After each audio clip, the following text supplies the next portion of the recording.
Hello students, आज का topic हम लोगों का है सल्फर के अपर रूप। सल्फर के अपर रूप देखिए, अपर रूप क्या होता है? कोई भी पदार्थ जितने रूपों में पाया जाता है वही उसकी अपर रूपता कहलाती है। अब जैसे सल्फर दो रूपों में यहाँ पाया जाता है। सल्फर जो तत्व है यह दो रूपों में पाया जाता है। एक तो सल्फर 8 परमाणुओं के साथ जुड़ करके ये अणु बनाता है, और एक सल्फर 6 परमाणुओं के साथ भी जुड़ करके अणु बनाता है। दोनों रूपों में है, लेकिन ज़्यादा स्टेबल ये रूप है। ठीक, ये स्टेबल फॉर्म है, इसलिए यही आपको बताया जाता है। वैसे आप देखेंगे तो यहाँ चेक करिए तो आपको देखने को मिल रहा होगा ये सल्फर का ये 8 परमाणविक रूप, और यहाँ देखेंगे तो आपको 6 परमाणविक रूप भी आपको देखने को मिल रहा है। लेकिन ज़्यादा स्टेबल फॉर्म जो है वह S8 ही है, तो इसी को मानते हैं। अब देखिए कुछ जनरल बातें इससे रिलेटेड समझ लेते हैं, क्या है कैसे है। देखिए सल्फर के अनेक अपर रूप हैं, जिसमें पीली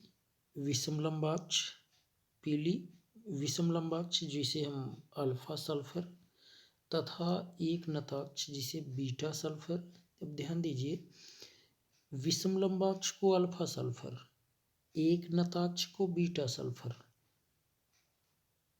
इनके जो ये रूप हैं ये बहुत महत्वपूर्ण है।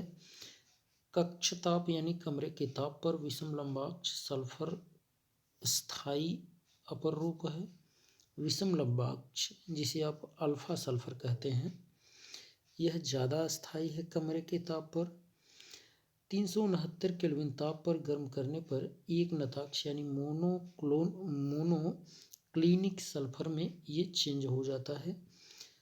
अब विषमलंबाक्ष सल्फर अल्फा सल्फर, विषमलंबाक्ष सल्फर जो है वो अल्फा सल्फर, जरा ध्यान दें, यहाँ आपको ये देखने को मिलेगा।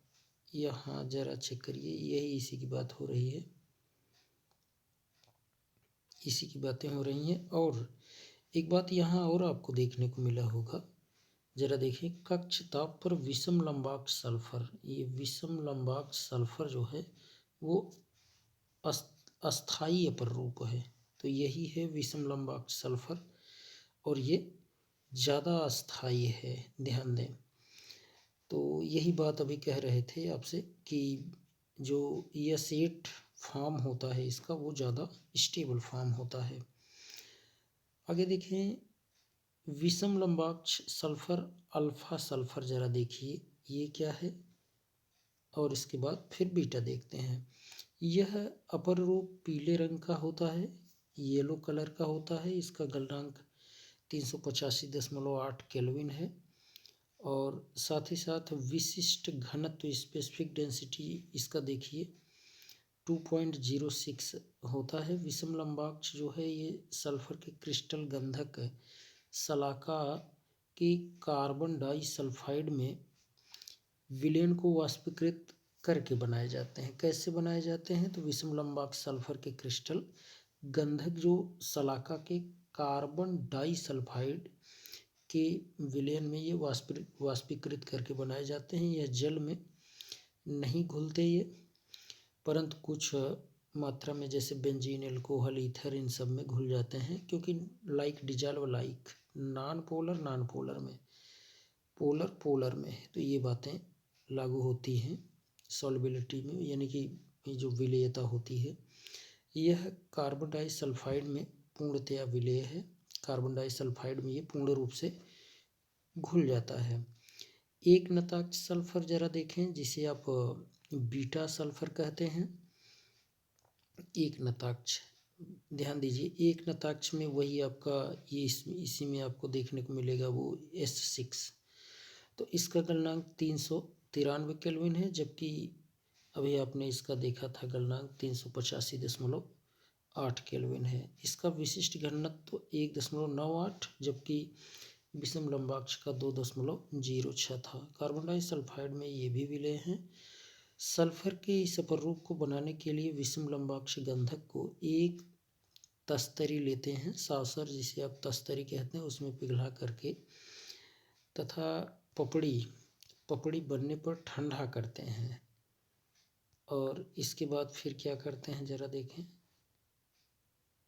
पपड़ी बनने पर इसे ठंडा करते हैं और पपड़ी में 2 छिद्र कर देते हैं, जिसमें से बचा हुआ द्रव निकाल लिया जाता है और पपड़ी को हटाने पर रंगीन नीडल लाइक यानी सुई के समान बीटा सल्फर के क्रिस्टल वो बनते हैं। और देखिए यह 369 केल्विन के ऊपर ताप पर ये अस्थाई है। 369 केल्विन के ऊपर ताप पर ये स्टेबल है तथा इसके नीचे ताप पर अल्फा सल्फर में रूपांतरित हो जाता है, ये अल्फा में चेंज हो जाता है। इसके विपरीत अल्फा सल्फर 369 केल्विन के नीचे ताप पर वो अस्थाई है तथा इसके ऊपर ताप पर बीटा सल्फर में ये बदल जाता है। तो देखिए 369 केल्विन पर दोनों रूप अस्थाई हैं। 369 केल्विन पर 369 अगर है तो उस पर दोनों अस्थाई हैं। यह ताप संक्रमण ताप होता है। देखिए ये वह ताप जिस पर दोनों अपर रूप अल्फा और बीटा दोनों अस्थाई हैं, उस ताप को ट्रांजिशन टेम्परेचर यानी संक्रमण ताप कहते हैं। विषम लंबाक्ष तथा एक नताक्ष दोनों ही सल्फर, चाहे वो विषम लंबाक्ष हो चाहे एक नताक्ष, विषम लंबाक्ष में आपका S8 आ जाएगा और एक नताक्ष में S6 आ जाएगा। ठीक, दोनों ही सल्फर अपर रूपों में S8 अणु होते हैं। अब जरा समझें, विषम लंबाक्ष तथा एक नताक्ष दोनों ही सल्फर अपर रूपों में S8 अणु होते हैं। यह S8 अणु विभिन्न प्रकार के संकुलित होकर विभिन्न क्रिस्टलीय संरचनाएं बनाते हैं। अब देखिए इसमें जो आपका विषम लंबाक्ष है, एक नताक्ष है, उसमें S8 और S6 ये दोनों ही सल्फर अपर रूप इसमें पाए जा रहे हैं। अब जैसे अभी हम लोगों ने S6 यहाँ लिखा, तो इसमें देखिए ये दोनों में कौन पाया जा रहा है, S8 ही, तो S8 ही लिख दीजिए। और आगे देखें, दोनों प्ररूपों में S8 वलय प्रकुंचित होता है। ठीक, प्रकुंचित होता है तथा किरीटाकार यानी क्राउन शेप्ड यानी मुकुट के आकार का होता है। आणविक विमाएँ अब कुछ इस तरीके से देखें, यहाँ स्ट्रक्चर ज़रा देखिए, ये चेयर फॉर्म में है। देखिए कुर्सी नुमा संरचना में चेयर फॉर्म में है, लेकिन ये आप देखेंगे बोट फॉर्म में आपको देखने को मिल रहा होगा। ये कैसा है, बोट फॉर्म यानी नाव जैसा देखने को मिल रहा होगा, है ना। तो ये बातें भी थोड़ा सा देखे रहिए। अब देखें पिछले दो दशकों में सल्फर के अनेक रूपांतरण संश्लेषित किए गए हैं, जिसमें 6 से 20 सल्फर परमाणु युक्त वलय होते हैं। 6 से 20 सल्फर परमाणु युक्त वलय। अब साइक्लो S6 वलय में कुर्सी रूप, मतलब अभी जो आपने देखा ये वाला स्ट्रक्चर, ये देखिए कुर्सी रूप यानी चेयर फॉर्म, कुर्सी रूप ये धारण करती है। और जिसकी संरचना तो आप देख ही रहे हैं। इसमें आगे देखें और क्या आगे चेक करिए। देखिए अब सल्फ़र जो है, सल्फ़र डाइऑक्साइड किस तरीके से प्रिपेयर करते हैं इसके बारे में थोड़ा समझिए, क्या है कैसे है। सल्फ़र डाइऑक्साइड का विरचन, SO2 का सल्फ़र डाइऑक्साइड, इसका विरचन या निर्माण कह सकते हैं। एक एक करके ज़रा समझें क्या है कैसे है। देखिए सल्फ़र डाइऑक्साइड, सल्फ़र को वायु में डायरेक्ट आप जलाएं तो SO2 बन जाएगा आसान सा, या फिर आप क्या करें, प्रयोगशाला में सल्फाइड की सांद्र सल्फ्यूरिक अम्ल के साथ क्रिया करवाएं और फिर तब भी आसानी से बन जाएगा। देखिए यहाँ, और इस तरीके से यहाँ सल्फर डाइऑक्साइड बन गया। औद्योगिक उत्पादन करने के लिए अयस्क लेंगे और अयस्क भर्जन करने के बाद फिर हम SO2 गैस बनाएंगे, लेकिन इसमें कुछ सह उत्पाद इसके साथ साथ और भी उत्पाद बन जाते हैं, जैसे धातुओं के ऑक्साइड। ठीक, तो ये सिंपल है, इसमें ज़्यादा कुछ देखना नहीं। गैस को शुष्क करने के पश्चात दाब द्वारा द्रवीकृत किया जाता है तथा स्टील के सिलेंडरों में इसे संग्रहित कर लेते हैं। इसके गुण देखिए। सल्फर डाइऑक्साइड तीखी गंध वाली रंगहीन गैस है। कैसा है? रंगहीन। तथा जल में अत्यधिक विलेय है। जल में ये अत्यधिक विलेय है। यह कक्ष ताप कमरे के ताप पर 2 वायुमंडलीय दाब पर द्रवित होती है। 2 वायुमंडलीय दाब पर ये कमरे के ताप पर द्रवित होता है तथा देखें ये 263 केल्विन पर क्या करता है? बॉयल करने लगता है। सल्फर डाइऑक्साइड को जल में प्रवाहित करने पर सल्फ्यूरस अम्ल विलेन के रूप में प्राप्त होता है। जैसे SO2 के साथ जल मिलाए तो देखिए H2SO3 ये सल्फ्यूरस अम्ल है। ठीक, याद रखे रहें। सल्फ्यूरिक तो H2SO4 होता है। सोडियम हाइड्रोक्साइड विलेन के साथ आसानी से अपक्रिय करके सोडियम सल्फाइड ये बना लेता है। जैसे देखें सोडियम हाइड्रोक्साइड जिसे कास्टिक सोडा कहते हैं, इसके साथ SO2 क्रिया करवाएं तो सोडियम सल्फाइड बन जाता है। और सोडियम सल्फाइड के साथ वाटर SO2 अगेन अगर हम इसमें प्रवाहित करें तो सोडियम बाईसल्फाइड या सोडियम हाइड्रोजन सल्फाइड बन जाता है। जल और क्षार के साथ अपक्रिया में सल्फर डाइऑक्साइड का व्यवहार कार्बन डाइऑक्साइड से बहुत मिलता जुलता है, तो ये भी जानते रहिए। और सल्फर डाइऑक्साइड चारकोल की उपस्थिति में क्लोरीन के साथ जो कि उत्प्रेरक की तरह कार्य करता है। अब जरा देखें सल्फर डाइऑक्साइड चारकोल की उपस्थिति में, चारकोल देखते हैं, लकड़ी के चारकोल, जंतु चारकोल, सुगर चारकोल। ठीक, तो चारकोल की उपस्थिति में क्लोरीन के साथ ये कैटलिस्ट की तरह कार्य करने लगता है। अब क्रिया करने पर सल्फ्यूरिक क्लोराइड, देखिए सल्फ्यूरिक क्लोराइड ये देता है। अब यहाँ देखें SO2Cl ये बना लेता है, SO2Cl। और इसके बाद यहाँ देखें यह ऑक्सीजन द्वारा वैनेडियम ऑक्साइड उत्प्रेरक की उपस्थिति में ऑक्सीकृत होकर सल्फर ट्राईऑक्साइड बना लेता है। अब देखिए इसको तो जैसे अगर आप सल्फर डाइऑक्साइड की क्लोरीन के साथ क्रिया करवाएंगे तो इसको तो सल्फ्यूरिल क्लोराइड कहते हैं। क्या कहेंगे? सल्फ्यूरिल। ठीक, यहाँ पर थोड़ा सा हमें लग रहा है मिसप्रिंट है, ध्यान दें। सल्फ्यूरिल होगा और साथ में Cl2 होगा, तो SO2Cl2 देखें, SO2Cl2 क्रिया करवाएंगे तो SO2Cl2 बनेगा। इसको सल्फ्यूरिल क्लोराइड कहते हैं, ये थोड़ा याद रखें। और SO2 के साथ ऑक्सीजन क्रिया करवाएंगे वैनेडियम पेंटाऑक्साइड, डाइवैनेडियम पेंटाऑक्साइड के साथ, तो सल्फर ट्राईऑक्साइड बनेगा। और इसी सल्फर ट्राईऑक्साइड के साथ अगर आप जैसे अभी क्रिया करवा दें अगर H2SO4 की, तो ओलियम बन जाता है। ठीक, ओलियम ये जैसे अगर आपके पास SO3 है, इसके साथ अगर H2SO4 की क्रिया करवा दें तो ये बन जाएगा ओलियम H2S2O7। इसका उपयोग करते हैं कहाँ? फिर इसके साथ जल मिला दें तो बहुत अधिक मात्रा में H2SO4 बन जाता है, तो इसका उपयोग करते हैं संपर्क विधि द्वारा सल्फ्यूरिक अम्ल बनाने में। तो वहाँ आप देखते हैं ये सल्फ्यूरिक अम्ल बनाने में संपर्क विधि का उपयोग, तो ये भी जानते रहिए। और आप देखें तो यहाँ आपको एग्जाम्पल देखें मिलेगा कि आयरन थर्ड आयन को आयरन सेकंड आयन में परिवर्तित करती है। कौन? तो ध्यान दें यही नम सल्फर डाइऑक्साइड अपचायक की तरह भी ये कार्य करता है और आयरन थर्ड को आयरन सेकंड में बदल देता है। तथा अम्लीय पोटेशियम परमैंगनेट जिसका देखें ऑक्सीडेशन नंबर यहाँ दिया है Mn का,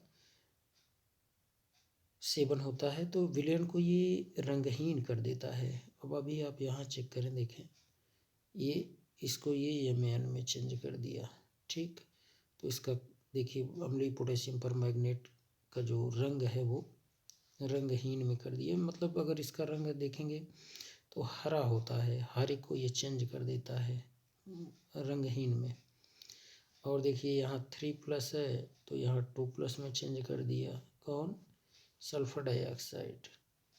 और यहाँ भी वही सल्फर डाइऑक्साइड ही Mn O4- में Mn को ऑक्सीडेशन नंबर +7 है, बट यहाँ देखें +2 में चेंज कर दिया। तो यानी आप ये कह सकते हैं अपचायक की तरह ये व्यवहार करता है, ठीक। और उपयोग आप देखना चाहें, यहाँ देखें उपयोग, सल्फर डाइऑक्साइड का उपयोग शर्करा एवं पेट्रोलियम के शोधन में भी करते हैं, ऊन और रेशम के विरंजन में, मतलब उनका रंग उड़ाने में, प्रतिक्लोर के रूप में, विसंक्रामक तथा पररक्षक के रूप में भी करते हैं, और सल्फर डाइऑक्साइड से सल्फ्यूरिक अम्ल भी बनाते हैं। अभी आपको बताए थे ओलियम के साथ जल की क्रिया करवा के संपर्क विधि में बनाते हैं।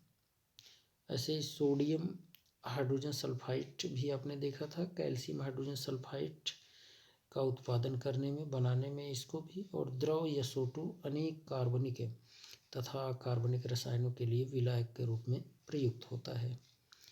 तो ये भी जानते रहिए। और सल्फर के कुछ ऑक्सी अम्ल जरा देखें, ये इम्पोर्टेंट है, ऑक्सी या ऑक्सो अम्ल सल्फर के। तो सल्फर के ऑक्सी अम्ल जैसे आप यहाँ चेक करिए तो आपको मिल रहा होगा एक H2SO3, H2SO3, H2S2O3, H2S2O4, H2S2O6, H2S6O।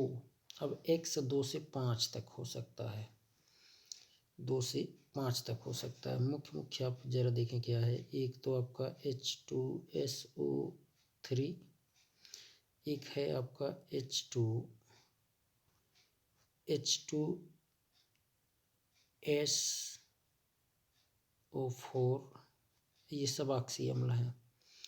H2S2O3, H2S2O4, H2S2O4,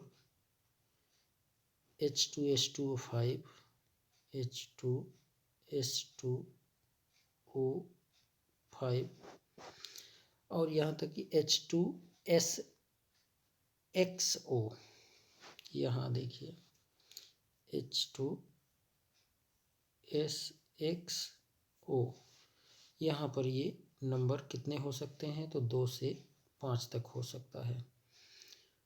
और साथ ही साथ यहाँ भी हमने इसका तो बता ही दिया, यहाँ पर H2SO4, H2S2O7 ओलियम के रूप में, और यहाँ देखिए पराक्साइड के फॉर्म में ये यहाँ देखने को मिलेंगे, H2SO5, H2S2O8। तो इन सब रूपों में ये पाए जा सकते हैं। अब देखिए कुछ ऑक्सो अम्ल अस्थायी होते हैं तथा इनका पृथक्करण नहीं किया जा सकता। इनका अस्तित्व जलीय विलयन में अथवा लवणों के रूप में होता है। सल्फर के कुछ महत्वपूर्ण ऑक्सो अम्ल की संरचनाएं देखें, यहाँ दी गई है, एक एक करके जरा समझिए। फर्स्ट देखें सल्फ्यूरस अम्ल, देखिए H2SO3, ये पहचान है S डबल बॉन्ड O बना ही लीजिए, सल्फर बाहर 6 होता है। तो अब S डबल बॉन्ड O बना लिए, कितने बचे, ऑक्सीजन 2 बचे, 2 आप जोड़ लीजिए और 2 हाइड्रोजन इसी से जोड़ दीजिए, एक लोन पेयर बच जाएगा, ठीक।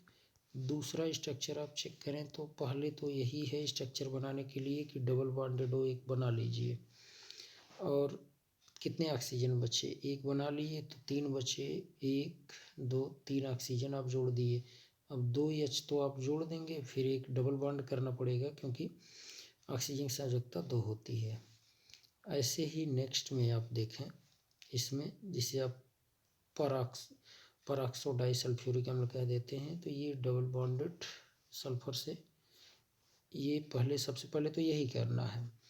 इसके बाद ऑक्सीजन आप जोड़िए, यहाँ कितने जोड़ना है, 2 कर लिए, 6 बचे, 6 बचे तो 1 2 3 इससे जोड़िए, फिर 1 2 3 इससे जोड़िए। हाइड्रोजन 2 जोड़ना है तो एक यहाँ जोड़ दीजिए, एक यहाँ जोड़ दीजिए, तो ये आपका हो गया।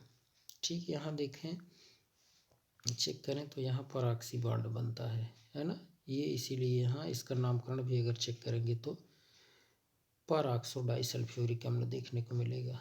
नेक्स्ट में चेक करिए, देखिए यहाँ ये आपका पायरो सल्फ्यूरिक अम्ल, इसी को आप ओलियम कह देते हैं, H2H2O7। तो स्ट्रक्चर जान ही रहे हैं, डबल बॉन्ड सबसे पहले बनाना ही है सल्फर ऑक्सीजन के बीच। इसके बाद ऑक्सीजन कितने बचे, अब 7 में से आपने जब 2 कर लिए तो 5 बचे, तो फिर 2 2 इससे जोड़िए, 2 2 4, एक बीच में रख दीजिए, 5 हाइड्रोजन, एक इधर एक इधर, ये आपका स्ट्रक्चर हो जाएगा। तो इस तरीके से आप इसको बना सकते हैं। अब देखिए सल्फ्यूरिक अम्ल जो है ये संपर्क विधि द्वारा कैसे प्रिपेयर करते हैं, इसको हम लोग देख लेते हैं। जस्ट अभी देखिए सल्फ्यूरिक अम्ल को कैसे प्रिपेयर करते हैं। देखिए सल्फ्यूरिक अम्ल जो है एक बहुत महत्वपूर्ण औद्योगिक रसायन में से एक है। सल्फ्यूरिक अम्ल का उत्पादन संपर्क प्रक्रम द्वारा 3 चरणों में संपन्न होता है।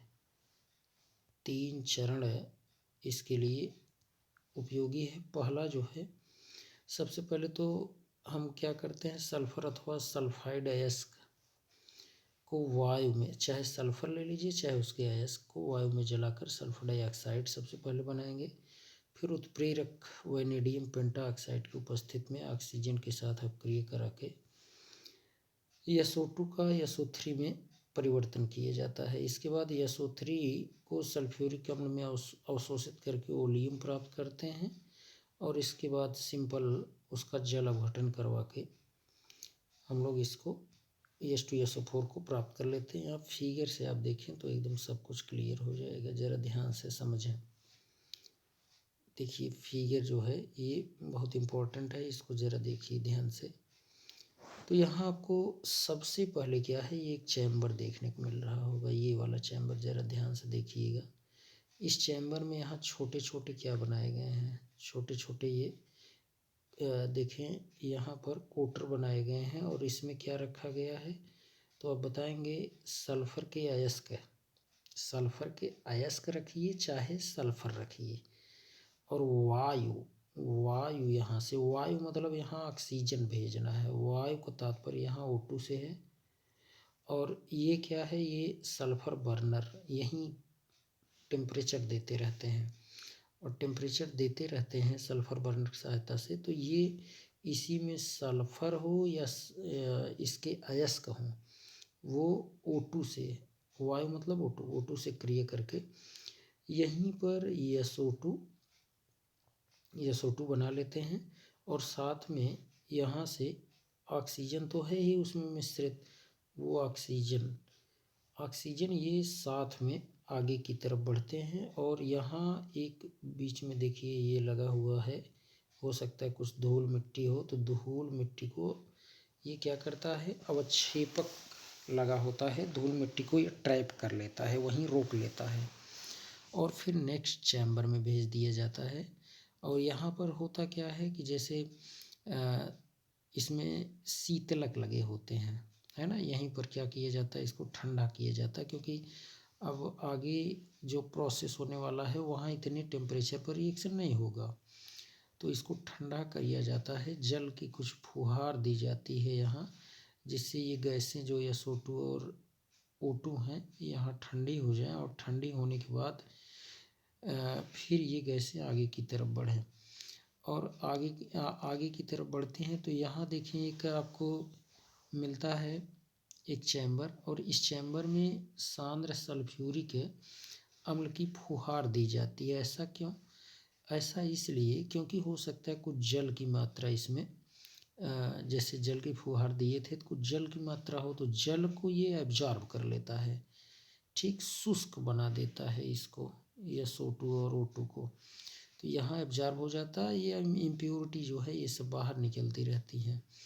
अब ये शुष्क SO2 और O2 आगे की तरफ बढ़ाया जाता है, लेकिन यहाँ इसमें भी ध्यान दें, ये क्या करते हैं कि यहाँ रखा रहता है आर्सेनिक शुद्धिकारक जिलेटिनी फेरिक हाइड्रोक्साइड युक्त, यहीं पर फेरिक हाइड्रोक्साइड युक्त आर्सेनिक शुद्धिकारक हो सकता है, कुछ आर्सेनिक की कुछ इसमें मात्रा मिली हो, है ना, तो उसको यहाँ पर क्या किया जाता है, रोक लिया जाता है, और फिर पहले के ताप, जितना पहले ताप था उतना ताप यहाँ मेंटेन किया जाता है, पूर्व तापक लगा होता है, और उतने टेम्परेचर पर अगेन यहाँ SO2 और O2 को आगे की तरफ अगले चैम्बर में उत्प्रेरकीय परिवर्तक, जरा देखें यहीं पर ये जो बनाए गए हैं ये छोटे छोटे इस तरीके के चैम्बर, यही है ये V2O5, ये उत्प्रेरक रखा रहता है, और यहाँ पर ये इसी उत्प्रेरक, इसी चैम्बर में आप कह सकते हैं, इसी चैम्बर में यहाँ पर इसमें यहीं पर ये क्रिया करते हैं, कौन, SO2 और O2 आपस में क्रिया करके क्या बना लेते हैं, SO3 बना लेते हैं, और यही SO3 जो देख रहे हैं ये अगले चैम्बर में जब जाता है तो ऊपर से सांद्र H2SO4 इसकी फुहारें दी जाती हैं, इसमें क्वार्ट्ज रखा रहता है, क्वार्ट्ज, और ये क्या करते हैं, ये H2SO4 और ये जो इसमें ये SO3 की फॉर्म में गया, ये आपस में क्रिया करके ओलियम बना लेते हैं, क्या, ओलियम, और ओलियम जो आप देख रहे हैं ये ओलियम H2, देखिए यहाँ आपको दिखाते हैं इसको, यहाँ देखें ये जो इसका रिएक्शन ही आप देख लीजिए क्या है, किस तरीके से, सबसे पहले क्या होता है, सल्फर ऑक्सीजन से क्रिया करके क्या बनाता है, SO2, ठीक, और देखिए अब ये SO2 जो है,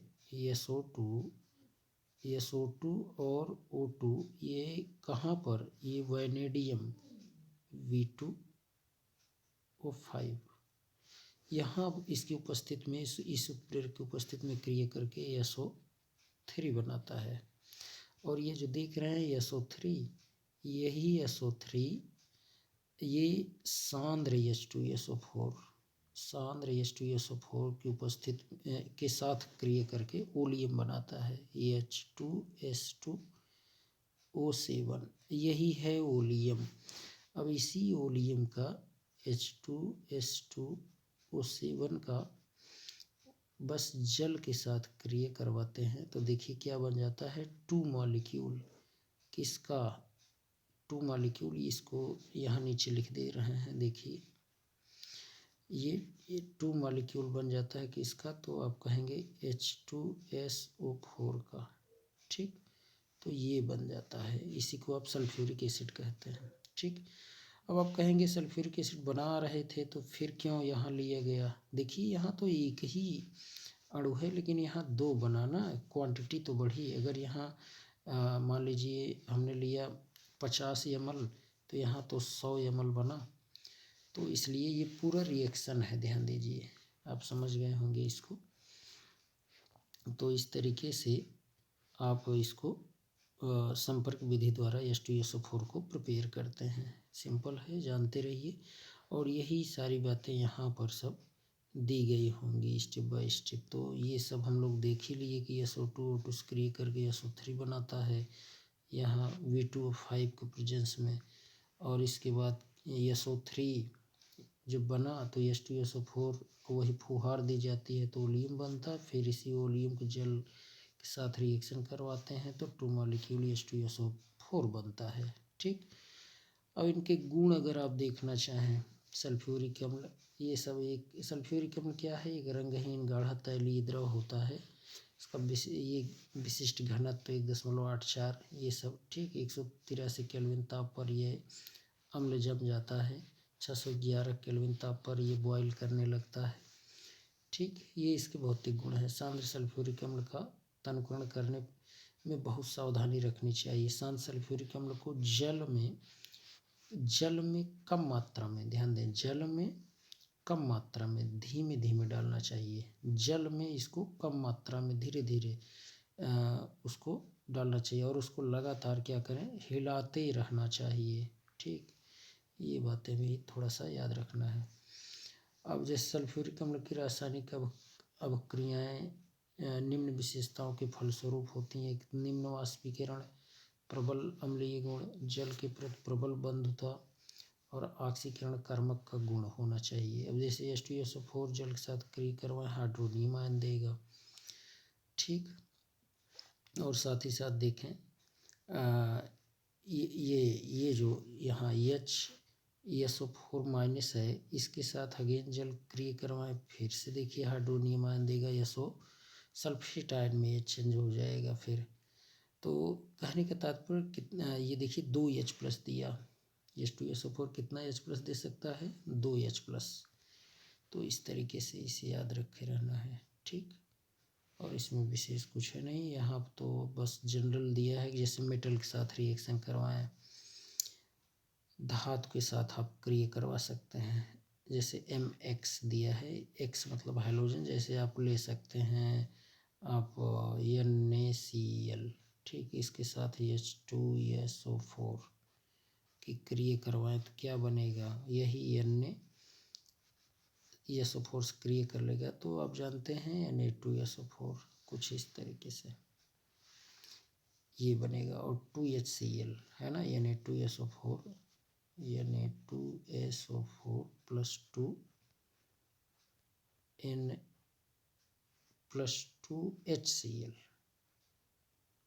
2HCl, क्योंकि यहाँ 2H है, 2Cl कॉमन में 2 लगा दिए। तो और भी बहुत से मेटल यहाँ चेंज करके रिएक्शन कर सकते हैं आप। और देखिए H2SO4 क्या कार्य है, ये यहाँ पर ज़रा देखें, इम्पोर्टेंट है ये रिएक्शन। जैसे अगर आप के पास ये सुक्रोस है, यानी इसको H2SO4 के प्रेजेंस में अगर आप क्या करें, यानी ये कार्बोहाइड्रेट पर आदग्ध क्रिया से स्पष्ट है, मतलब ये H2SO4 इसके साथ बहुत तेज़ी के साथ क्रिया करके पूरे यहाँ कार्बन को अलग कर देता है और साथ ही साथ वाटर यहाँ से निकल जाएगा। देखिए गर्म सांद्र H2SO4 अम्ल एक मध्यम प्रबलता का अक्सीकारक है। इस संदर्भ में इसका स्थान फास्फोरिक अम्ल तथा नाइट्रिक अम्ल के बीच में आता है। फास्फोरिक अम्ल और नाइट्रिक अम्ल के मध्य में है। और धातुएं और अधातुएं दोनों ही सल्फ्यूरिक अम्ल द्वारा ऑक्सीकृत हो जाती हैं तथा इस प्रक्रिया में सल्फ्यूरिक अम्ल SO2 में चेंज हो जाता है। अब यहाँ आप देखें, ये कॉपर के साथ H2SO4 सांद्र क्रिया कर रहा है तो SO2 गैस, H2O, साथ में कॉपर सल्फेट बन जाएगा। सल्फर के साथ क्रिया करवाएंगे, देखें SO2 गैस, H2O बन जाएगा। और यहाँ देखिए कार्बन के साथ क्रिया करवाएंगे सांद्र H2SO4 की तो कार्बन डाइऑक्साइड, सल्फर डाइऑक्साइड और H2O बन जाता है। तो ये सब रिएक्शन है और उपयोग इनका देख लीजिए। उपयोग देखिए, H2SO4 अम्ल एक अत्यधिक महत्वपूर्ण औद्योगिक रसायन है। किसी राष्ट्र की औद्योगिक सामर्थ्य उस राष्ट्र में सल्फ्यूरिक अम्ल के उत्पादन और उपयोग में आने वाली मात्रा के आधार पर आंकी जा सकती है। सल्फ्यूरिक अम्ल की आवश्यकता हजारों यौगिकों के उत्पादन तथा बहुत से औद्योगिक प्रक्रमों में किया जाता है। इस अम्ल की अधिकांश मात्रा का उपयोग उर्वरक के उत्पादन में करते हैं, जैसे अमोनियम सल्फेट, सुपर फास्फेट्स। ठीक, ये सब सल्फ्यूरिक अम्ल के और भी बहुत से उपयोग, जैसे पेट्रोलियम के शोधन में इसका उपयोग करते हैं। अपमार्जक उद्योग में संचायक बैटरियाँ बनाने में करते हैं। प्रयोगशाला में देखिए अभिकर्मक के रूप में। और साथ ही साथ जैसे वर्णकों, प्रलेपों, रंजकों आदि के मध्यवर्तियों के उत्पादन में। धातु कार्बनिक प्रक्रम में उदाहरण के लिए जैसे इनेमल विद्युत लेपन, यसद लेपन के पहले धातुओं को शोधन करने में। और नाइट्रोसेलुलोज उत्पादों के उत्पादन में भी इसका उपयोग करते हैं। तो इस तरीके से यहाँ एक क्वेश्चन देखें, दिख रहा होगा आपको। क्या होता है जब कैल्शियम फ्लोराइड में सांद्र H2SO4 मिलाया जाता है, तो देख ही रहे हैं कैल्शियम फ्लोराइड में कैल्शियम सल्फेट और HF हाइड्रोजन फ्लोराइड बनेगा। और SO2 को पानी में प्रवाहित किया जाता है तो क्या होगा, तो SO2 पानी में तो जान रहे हैं घुल जाएगा और साथ साथ H2SO4 बन जाएगा। ये रिएक्शन यहाँ आप देख पा रहे होंगे। ठीक, तो इस तरीके से हम लोगों ने ग्रुप 16 समाप्त किया। ग्रुप 17 और 18 को नेक्स्ट वीडियो में हम लोग देखेंगे। तो आज के लिए इतना ही। थैंक्स।